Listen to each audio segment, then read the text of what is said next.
Sa janë të nevojshme vizitat tek mjeku, respektivisht analiza dhe masat tjera preventive për të parandaluar sëmundjet orale. Pacientët duhet të vetëdijësohen për nevojën e kontrollave dhe ekzaminimeve të rregullta tek stomatologu.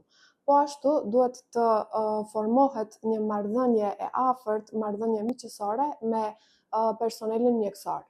Pacientët duhet thjesht të kërkojnë ndihmën prej mjekëve, prej stomatologëve. Në qoftë se ky trend i angazhimit dhe kujdesi për higjienën orale vazhdon, atëherë rezultatet do të jenë të shkëlqyera.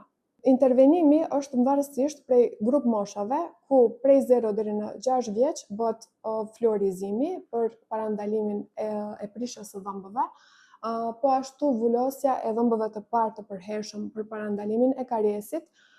Gjithashtu, rol jashtëzakonisht të madh luan edukimi i fëmijëve, sepse është mosha ku formohen shprehit të cilat do t'i kenë gjatë tërë jetës. Gjatë edukimit të fëmijëve duhet të jemi shumë të kujdesshëm, sepse ato janë shumë të ndjeshëm dhe duhet të eliminohet ajo bindja e gabuar që stomatologu apo mjeku përdoret si imazh për ta frikuar fëmijën.